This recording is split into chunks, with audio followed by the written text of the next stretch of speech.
Nós vamos, nessa manhã, ler o texto em Juízes, capítulo 8.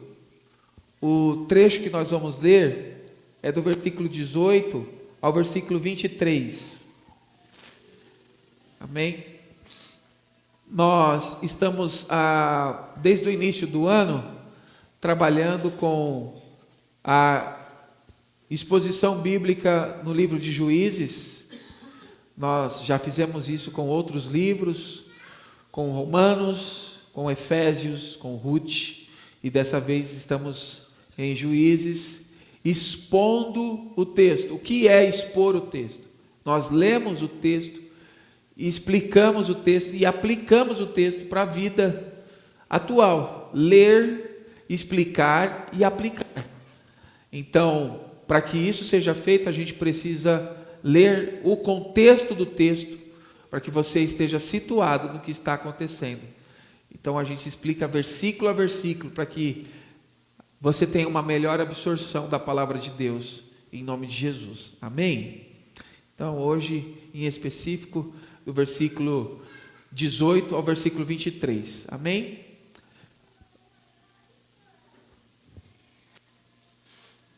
Eu vou ler primeiramente o versículo 18 e o versículo 19, tá? E depois a gente vai seguir com os outros textos. Então perguntou a Ziba e a Zalmuna: como eram os homens que vocês mataram em Tabor? Eram como você, responderam.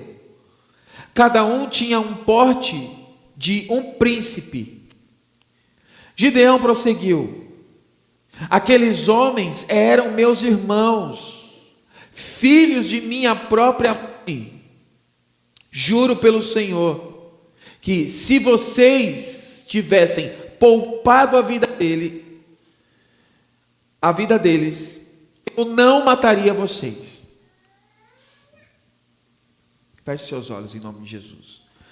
Pai, nós te agradecemos pela tua palavra, te agradecemos por estarmos em um tempo de aprendizado, edificação,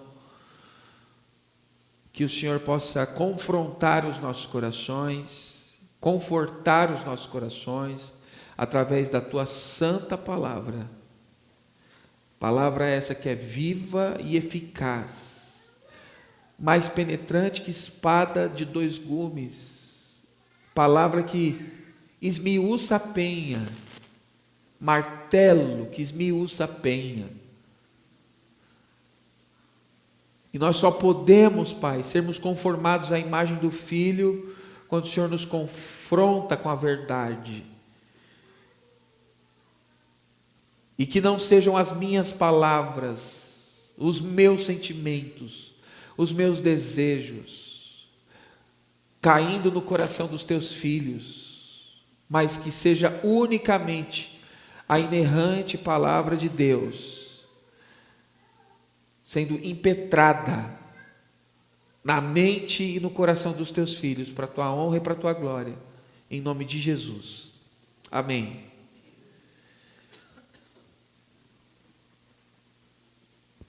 Eu vou iniciar esse sermão com uma pergunta para você, e eu vou te dar 2 segundos para você pensar e responder. Vingança. Se vingança é tão ruim, por que ela parece tão boa?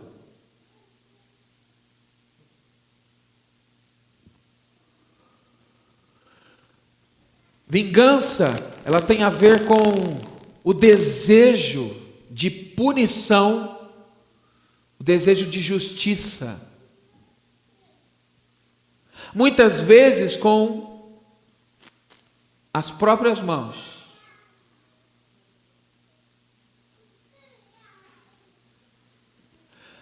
Trata-se do desejo de revidar, de que outra pessoa sofra o mesmo tanto, ou que nós sofremos por conta da ação desta pessoa.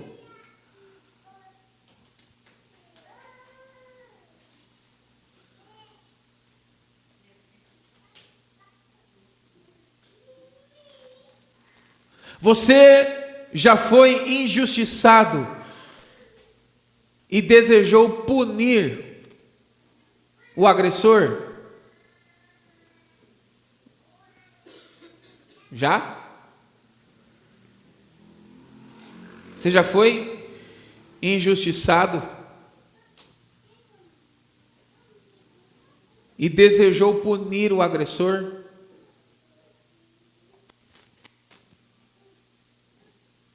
Gideão tinha razões pessoais para prender e matar os reis midianitas. Os seus irmãos de sangue haviam sido assassinados por esses dois reis em tempos passados, lá no Monte Tabor. Aí o versículo 18 e 19 diz: então perguntou a Ziba e a Zalmune: como eram os homens que vocês mataram em Tabor? E os príncipes respondem a Gideão: eram como você. Responderam: claro que eles eram como eu, eles eram meus irmãos. Vocês mataram meus irmãos, e se vocês não tivessem matado os meus irmãos, eu juro pelo Senhor que eu pouparia vocês. Mas como vocês mataram meus irmãos, então eu vou matar vocês também. Gideão tinha contas pessoais a acertar com os dois reis midianitas. Uma dívida de sangue, pois haviam matado seus irmãos lá no Monte Tabor. Ele pergunta aos reis sobre os homens que eles mataram, e os reis responderam com sarcasmo. Aí, irmão, aí a vingança mata a alma e a envenena.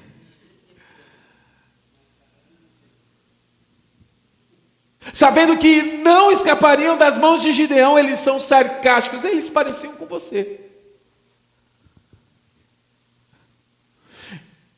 Então Gideão os faz saber que esses homens que eles mataram eram seus irmãos de sangue, e que por isso seriam justiçados. Bom, Gideão, ele havia resolvido a crise nacional. Gideão estava livre agora para acertar suas contas particulares com Ziba e Zalmuna. Gravem bem esses nomes: Ziba e Zalmuna. A perseguição cruel e incansável de Gideão foi menos motivada pelo desejo de completar a libertação do povo de Deus do que pelo desejo pessoal de vingança, pela honra da própria família.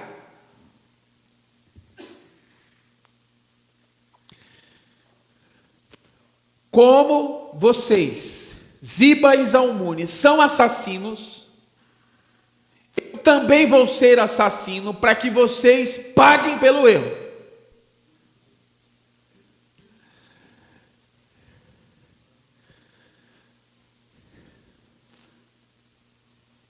Então, já que você é assassino, já que você mata a sangue frio, você vai morrer também assassinado a sangue frio. Só que para isso eu vou ter que fazer igual você fez. Para eu me vingar, eu vou ter que ser igual você. Para que haja justiça, eu tenho que me tornar igual o que você é.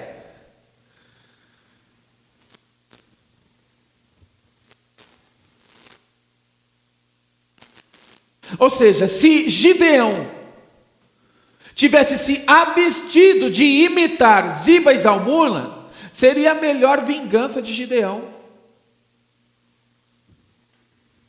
Porém, irmãos, o sentimento de vingança é tão agradável que muitas vezes o homem deseja ser ofendido para se poder vingar. O desejo de vingança é tão doce na boca que tem gente que torce para ser ofendido para poder destilar a vingança dele. Comigo ninguém mexe, eu te falei. Eu te disse que eu era assim, né? Romanos, capítulo 12, e o versículo 19, diz: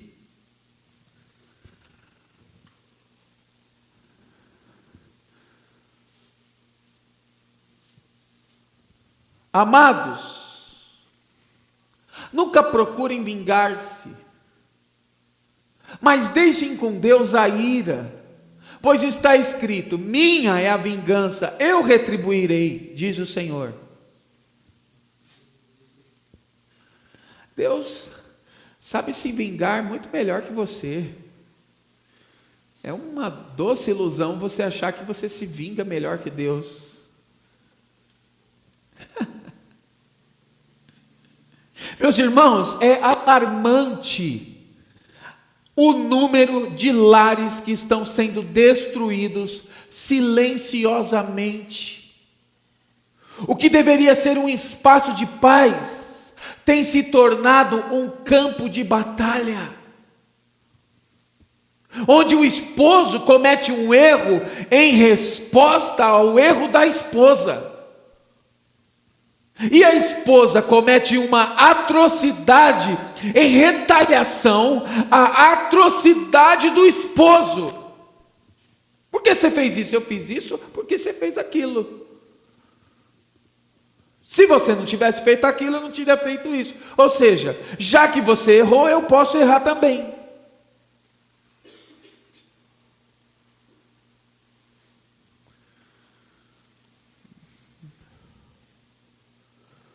Hoje, o Superior Tribunal de Justiça já trata de leis sobre pornografia da vingança, em estatuto. Lei, pornografia da vingança.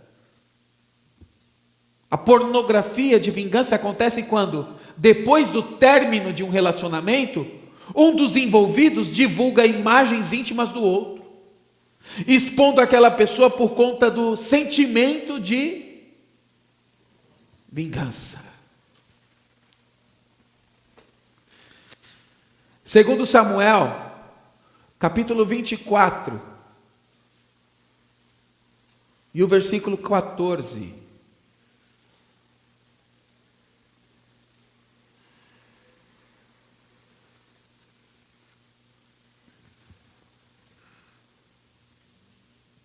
Uma fala de Samuel. Davi respondeu: é grande a minha angústia, prefiro cair nas mãos do Senhor, pois grande é a sua misericórdia, do que cair nas mãos dos homens. Homem é vingativo, irmão. Se for crente, pior ainda.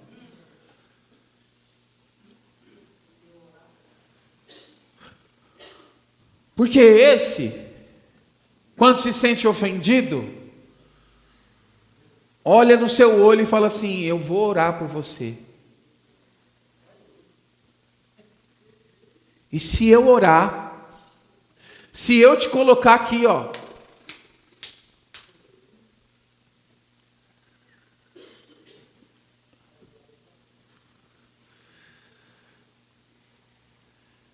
Salmos 51 e o verso 1.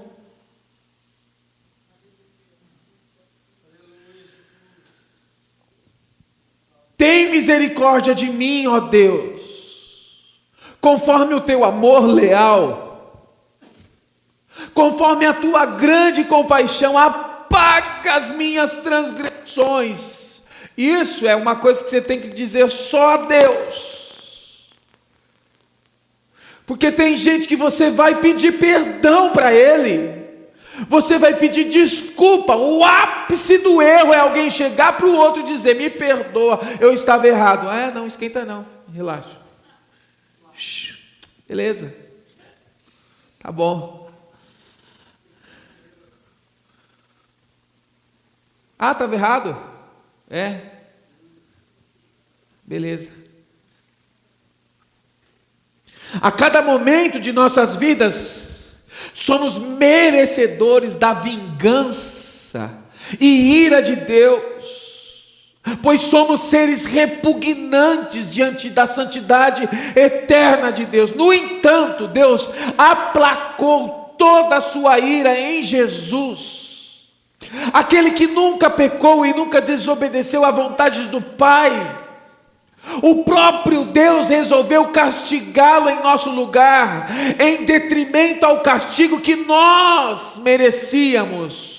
Fomos, portanto, alvos da graça e da misericórdia do Altíssimo. Romanos capítulo 8 e o versículo 32 diz: aquele que não poupou seu próprio Filho, mas o entregou por todos nós, como não nos concederá juntamente com Ele, gratuitamente, todas as demais coisas?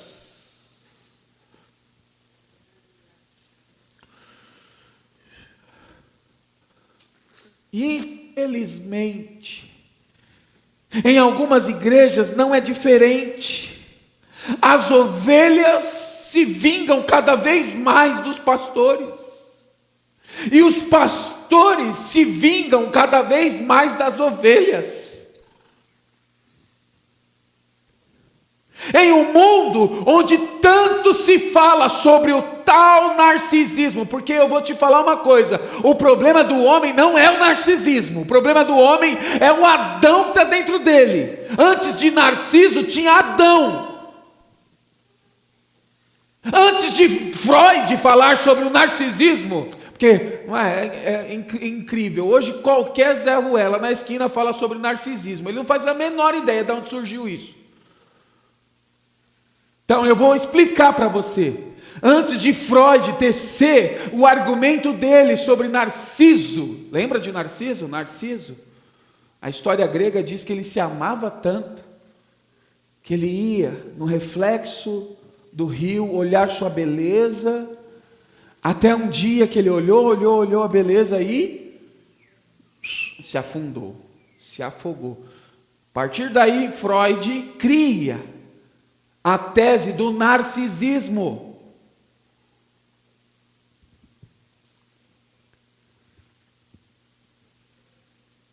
Então, em um mundo onde tanto se fala sobre o narcisismo, é alarmante ver pastores narcisistas surgirem cada vez mais. Geralmente eles gostam de punir o rebanho, sabe como? Com o silêncio. Sabotando as ovelhas emocionalmente em um modus operandi de vingança.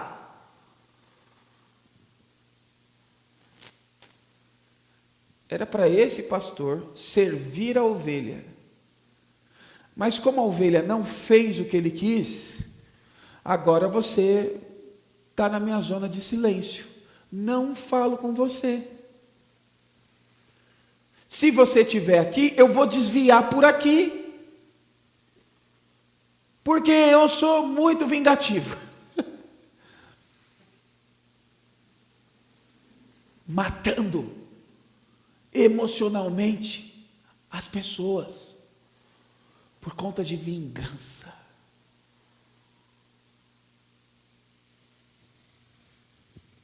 No entanto, também existem ovelhinhas narcisistas, que mais se parecem com bodes, pois a vingança é característica dos bodes.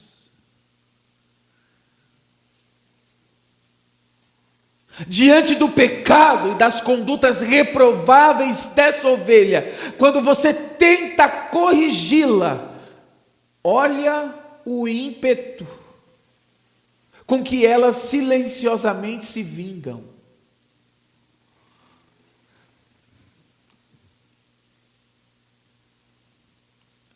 Até a piedade delas faz parte do coração vingativo que possuem.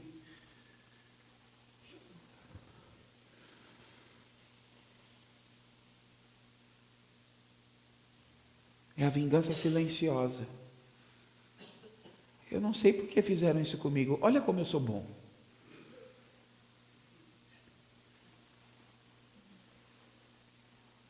Tem um compromisso tão forte com a moral dela, que ela começa a destilar a bondade dela para se vingar. Não é porque ela é boa, é porque ela quer se vingar.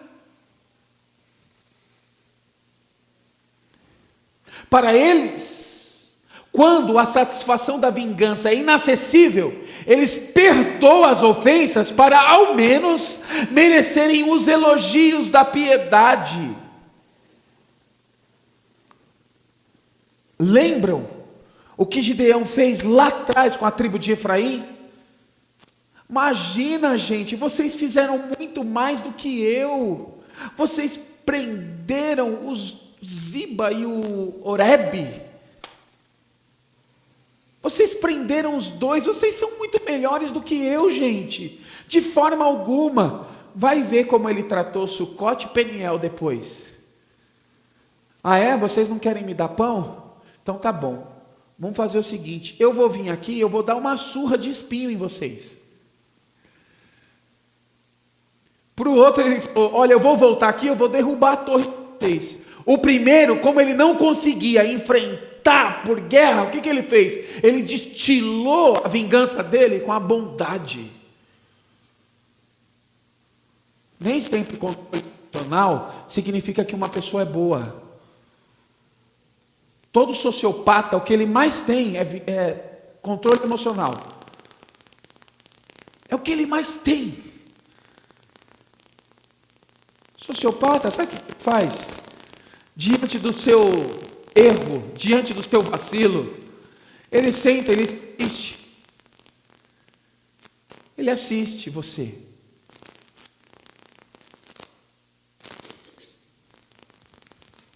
A falsa bondade é o pior lado da maldade de um coração vingativo, meu irmão. Provérbios capítulo 23, versículos 6 a 8.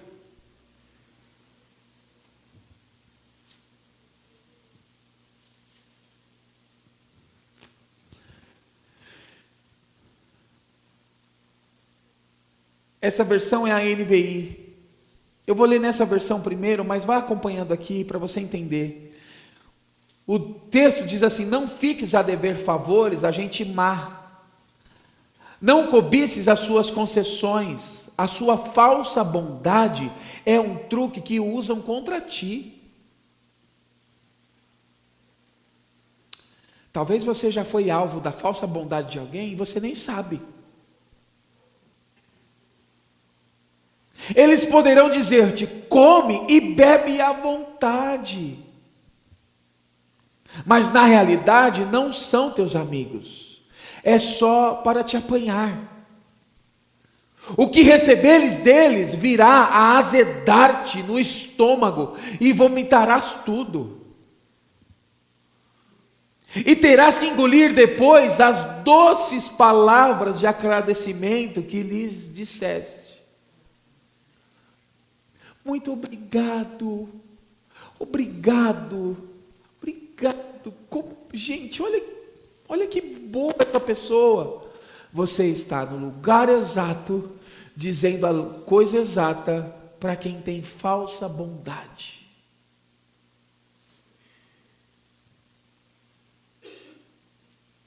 E pior ainda, é aquele cristão sórdido que com fala de piedade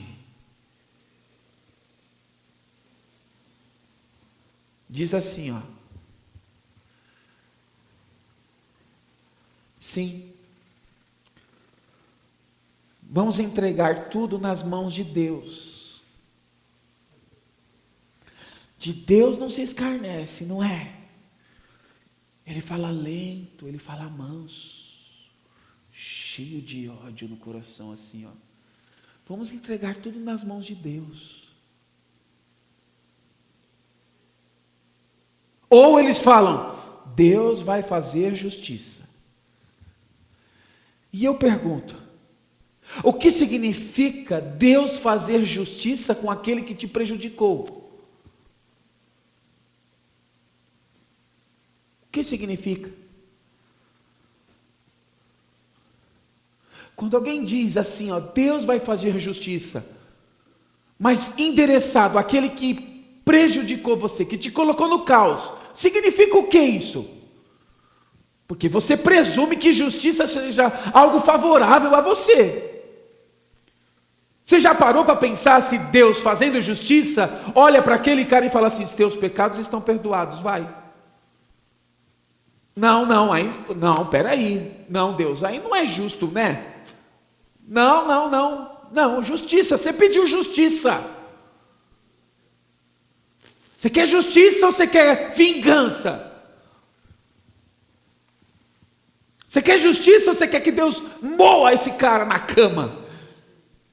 Viu? Falei para não tocar no ungido? Eu disse, é assim que acontece. Eu disse.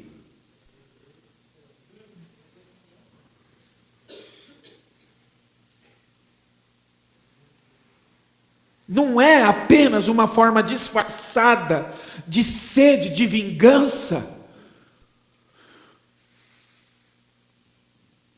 A questão é que muitos conseguiram mascarar sua sede de vingança com a imagem que querem passar de santos. Mas na realidade são tão vingativos quanto aqueles que não conhecem a Deus, e até mesmo comparáveis a Gideão, que lutou contra os midianitas com um zelo que beirava a vingança.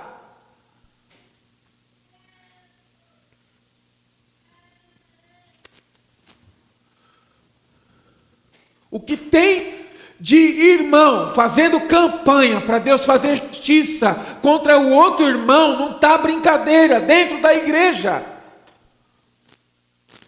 Os dois às vezes congregam juntos, e um está orando para o outro para Deus fazer justiça. Você não quer justiça, você quer vingança, porque justiça no reino de Deus é paz. Seguir uns com os outros, sem a qual vocês não verão a glória de Deus.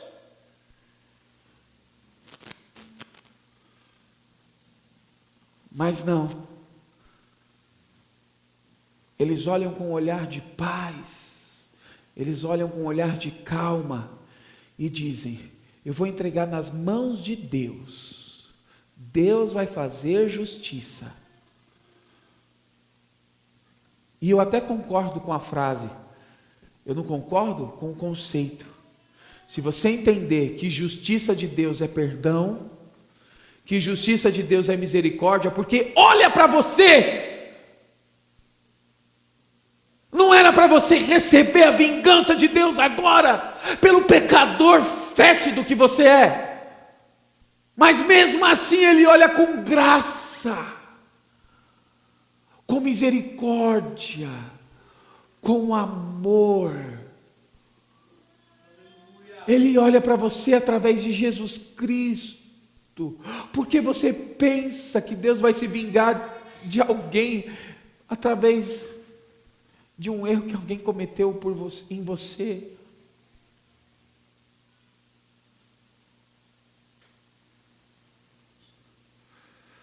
Ore assim: Pai, eu entrego os meus sentimentos nas mãos do Senhor. Eu coloco a minha vida nas tuas mãos. Arranca do meu coração, Pai, esse sentimento ruim. Pai, tenha misericórdia da minha vida. Me ajuda. Tem muitas vezes que nós temos que orar dessa forma, pedindo para Deus desintoxicar os nossos sentimentos. No versículo 20, o versículo 21, o autor continua relatando erros que Gideão comete. Ele está cego.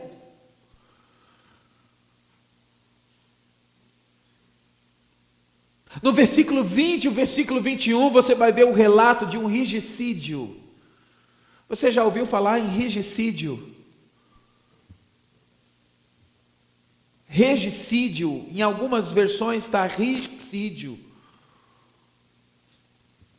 Regicídio refere-se ao assassínio de um rei ou monarca. Isso já aconteceu em Portugal com o rei Carlos e com o filho dele também. Regicídio é quando matam um rei, incluindo seus herdeiros ou consortes. A palavra deriva do latim regis, rei, e sida, assassino, regicida, regicídio. Versículos 20 e 21 relatam um regicídio. Gideão pede a Jéter, seu filho primogênito, para matar os 2 reis à espada. O jovem titubeou e vacilou diante da tarefa de vingar os tios. Os reis olham para Gideão e rogam a Gideão para ele mesmo acionar contra eles a espada da morte. Ô Gideão, assassinar reis não é coisa de menino, mata você a gente. Gideão, sem pestanejar, matou os 2 reis. Ainda os ornamentos em forma de meia-lua que estavam no pescoço de seus camelos. Mas, olha o que Gideão faz com seu filho. E disse a Jéter, seu primogênito: dispõe-te e mata-os. Porém o moço não arrancou da sua espada, porque temia, porquanto ainda era jovem. Era um menino.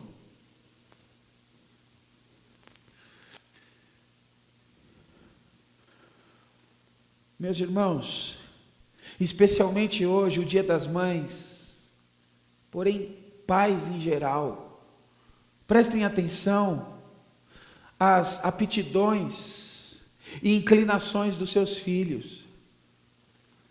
Existem adolescentes que são extremamente comunicativos e vocacionais para áreas específicas. Mas alguns pais insistem em direcioná-los para carreiras que não alinham com seus dons e paixões, como medicina, simplesmente porque é uma profissão lucrativa. Existem crianças e adolescentes que foram chamados desde o ventre para missões específicas, seja pastorear, cantar, fazer arte ou outras formas de serviço. No entanto, pega a espada, Jéter, e mata ele. Alguns pais ignoram essas aptidões e inclinações divinas, priorizando carreiras lucrativas em detrimento da vontade de Deus. Eles dizem: filho, para com esse negócio de poesia, para com esse negócio de estudar a Bíblia, isso não dá dinheiro, mata ele.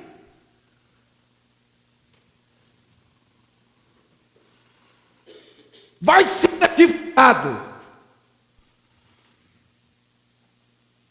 Mas, meus irmãos, isso é um pecado grave, é uma afronta à soberania de Deus. Em vez disso, devemos encaminhar nossos filhos para que vivam para a glória de Deus, reconhecendo e nutrindo os dons e talentos que Ele lhes concedeu. Pois, como diz o apóstolo Paulo, tudo é vosso, se vós sois de Cristo e Cristo é de Deus. Isso está escrito em 1 Coríntios, no capítulo 3, os versículos 22 e 23. Olha a maldade desse pai.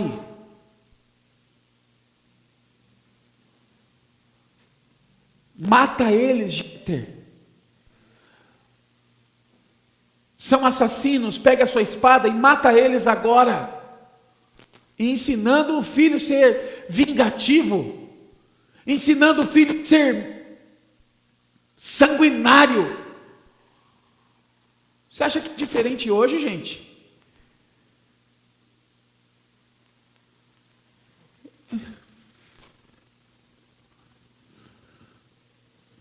Alguns dias atrás nós estávamos conversando sobre uma criança de 10 anos de idade. E a tia estava falando sobre essa criança. Eu não me lembro o nome da criança, mas se eu me lembrasse também não ia dizer. Mas ela dizia, criança tal é terrível. Criança tal tem que orar por ela. Parece que tem um demônio. Parece que tem um espírito ruim. Olha, eu vou te falar, viu? Já falei, a mãe dela está fazendo lá umas orações, uma campanha. Criança de 10 anos de idade reproduz tudo que faz dentro da casa. Aí quando ela reproduz o que o pai e a mãe faz, no filho é o demônio, no pai e na mãe é personalidade.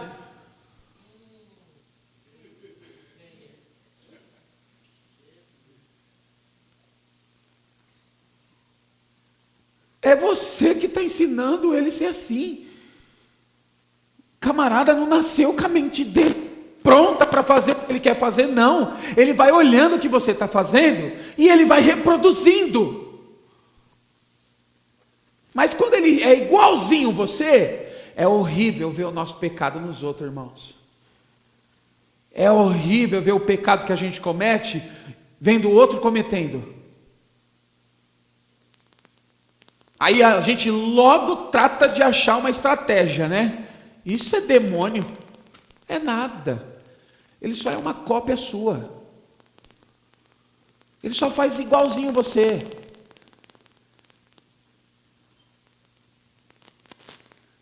Tem muitos pais que não podem reclamar quando o filho for adulto. Não reclame do caráter do seu filho. Se você foi um traste dentro de casa, não reclame do fruto que o seu filho der. Ele viu em você tudo isso. Seja homem, seja mulher, de assumir, eu fiz isso.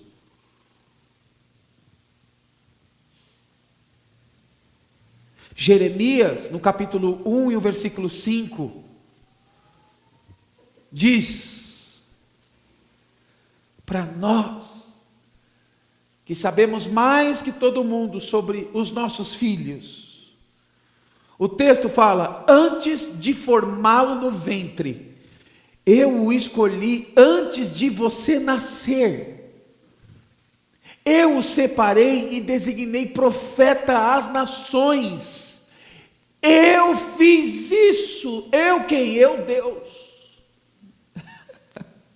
Já pensou o pai de Jeremias falando, não filho, você não, profeta não, de jeito nenhum, você não, você pode achar uma faculdade de medicina, pode achar um negócio, e Deus está falando, antes de formá-lo no ventre, eu o escolhi, antes de você nascer, eu o separei e o designei profeta às nações.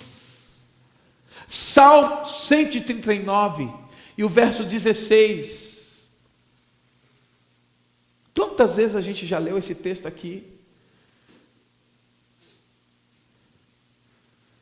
Salmo 139, o verso 16 diz, os teus olhos viram o meu embrião. Todos os dias determinados para mim foram escritos no teu livro antes de qualquer um deles existir. Até parece que você vai tomar a caneta da mão de Deus e lá no livro escrever sobre o seu filho. Aonde? Male, que você pode fazer é dar arroz e feijão para ele. Educar, falar sobre a palavra de Deus, mas ore pelo teu filho, faça a mesma oração de Jesus Cristo, Filho, o que o Pai tem para você é isso, mas que a vontade de Deus seja feita na tua vida. Não faça como Gideão. Está aqui, Jéter, mata eles. Não faça isso.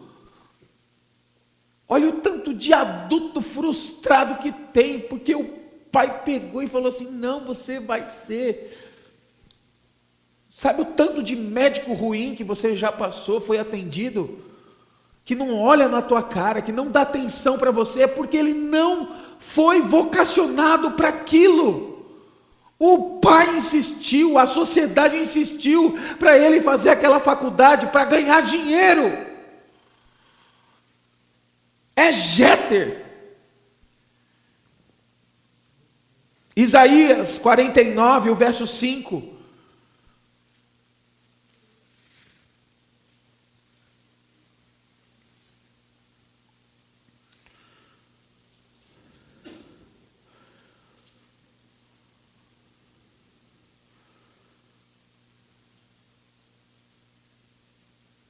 A parte A do versículo, nós podemos ler inteiro, mas a parte A diz: agora, porém, diz o Senhor, aquele que me formou no ventre para ser o seu servo, para trazer de volta Jacó e reunir Israel a ele fez isso comigo, ele me formou no ventre, e ele me deu uma finalidade antes mesmo de nascer.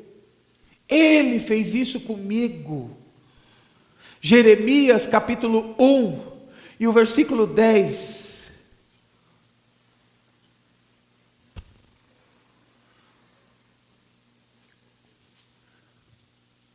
Veja, eu hoje dou a você autoridade sobre nações e reinos, para arrancar e despedaçar, para arruinar e derrubar, para edificar e plantar. Na minha versão está assim: porque hoje te constituí sobre as nações. Aleluia. Abra sua Bíblia em Lucas, capítulo 1 e o versículo 15.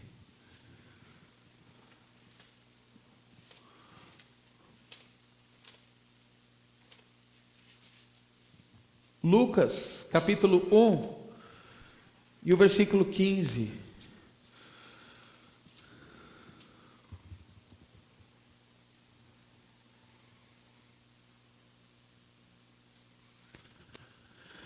Pois será grande aos olhos do Senhor.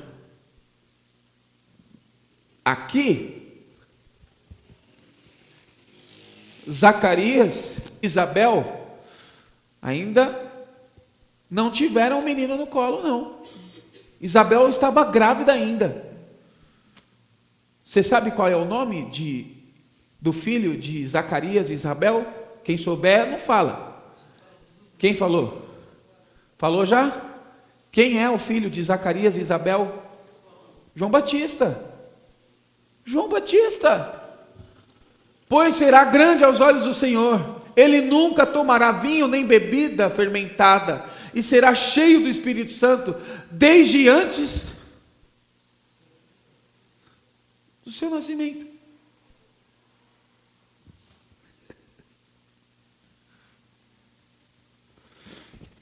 Eu não sei o que esse menino vê, não para de ir para a igreja. Eu não sei o que esse menino vê, não para de ficar lendo a Bíblia, não para de ficar brincando de cultinho. Vai jogar bola, menino. Eu não sei o que esse menino tem, não para de ver pregador, não para de olhar. Claro que você não sabe, você é cego. Você é igual Gideão.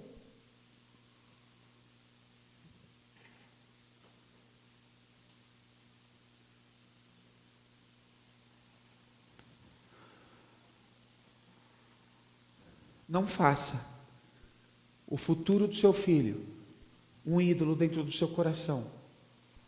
Não faça isso. Não faça isso. O texto segue. E no versículo 22, aqueles homens de Israel pedem que Gideão seja rei.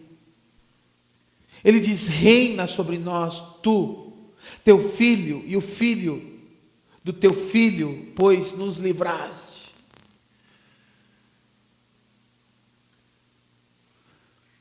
Gideão está passando uma crise terrível de idolatria. Mas assim como Gideão, os israelitas também se esqueceram de quem concedeu a vitória sobre Midian. Você derrotou Midian, então tem de ser nosso rei. É assim que raciocina. Israel quer abandonar o método que Deus usa para dirigir seu povo. O Senhor unge um juiz para lidar com a crise do momento e leva o povo a viver debaixo do seu governo. Mas, se Gideão responder aceito, Israel terá um rei indicado por seres humanos e o reinado passará a outros automaticamente. Porém, há uma certa lucidez ainda em Gideão. Gideão consegue discernir o motivo por trás do pedido dos israelitas, que querem ser governados por um homem e não por Deus. Se tivessem um rei, eles não precisariam buscar salvação em Deus e esperar que Ele lhes mandasse um Salvador. Na verdade, meus irmãos, o desejo de ter um rei é outro esforço de salvar a si mesmo. Mas aí Gideão recusa. Versículo 23 diz: nem eu, nem meu filho reinaremos sobre vós, mas o Senhor reinará sobre vós. Irmãos, eu estou cansado de ver pessoas, após terem recebido oração de alguém,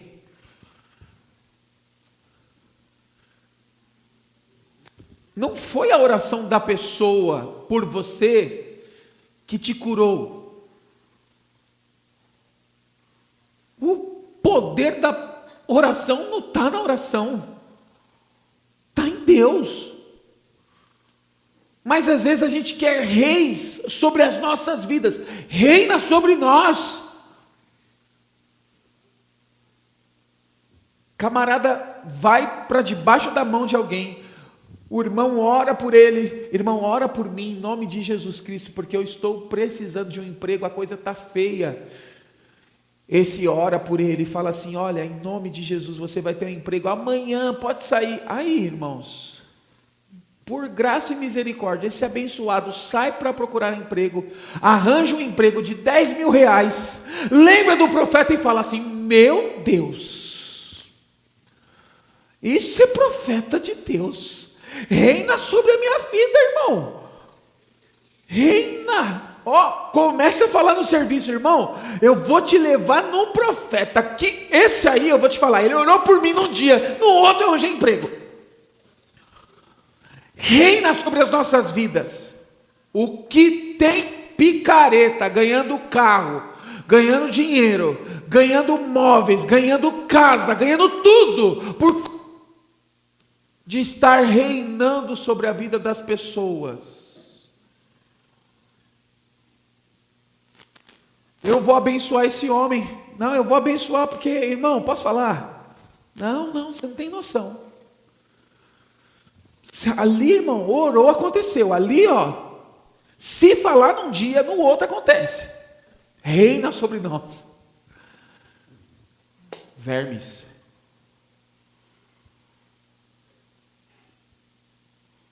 Como se o poder estivesse na pessoa.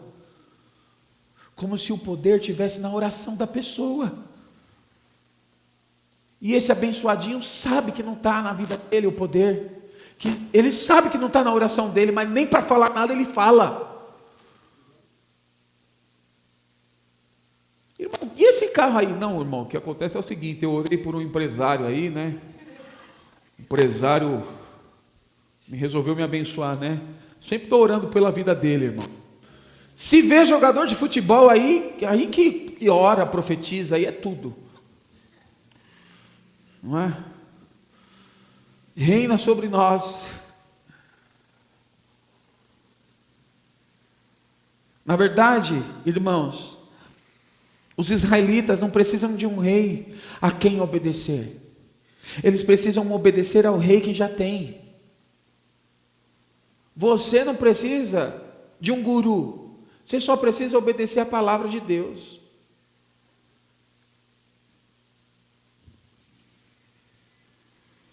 Na verdade, o versículo 23 é a última vez em que Gideão se lembra de quem Deus é e de quem Ele é.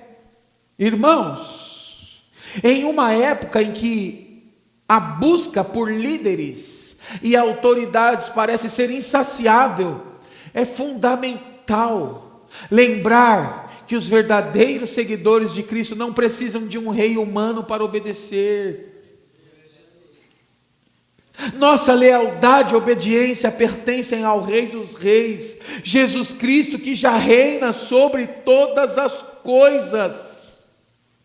Na confusão e na incerteza dos tempos atuais, é fácil se deixar levar pela multidão e buscar soluções humanas para problemas espirituais.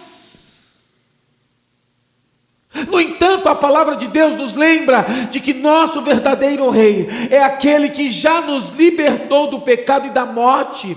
Ele é o único que pode nos guiar em meio à tempestade e nos dar paz em meio à turbulência. O Rei dos Reis. Em um mundo que clama por líderes fortes e carismáticos, é tentador buscar soluções humanas para os nossos problemas, mas a verdade é que nosso maior problema não é a falta de liderança humana, mas sim a falta de submissão ao reino de Deus. Pode ser o líder mais carismático dessa São Paulo, se o seu coração for um coração impenitente, nada vai mudar ele.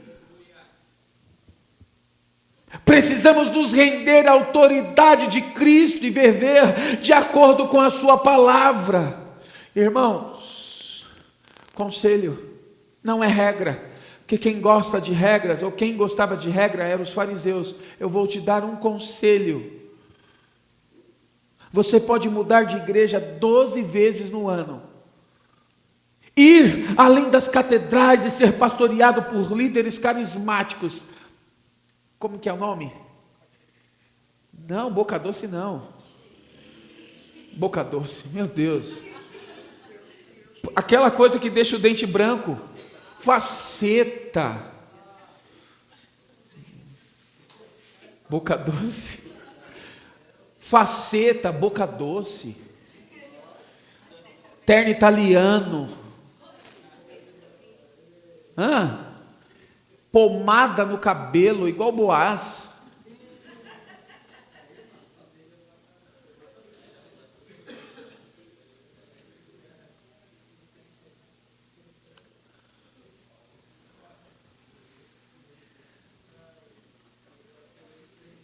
Aquela eloquência nota 10. Os crentes hoje, ele tem fetiche por pastor que entra do fundo do púlpito. O cara tem segurança, entra do fundo do púlpito para cá. Esse é o cara.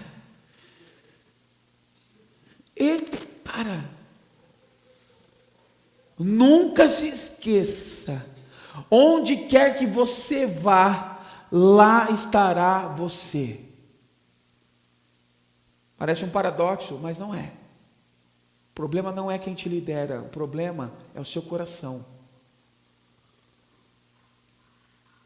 Onde quer que você vá, lá estará você, com seu coração pecaminoso.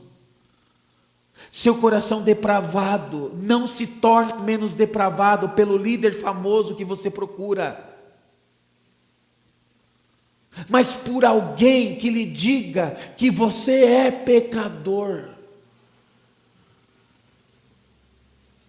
Que a gente possa lembrar que nosso rei já veio, já reinou sobre a cruz e ressuscitou para nos dar vida eterna.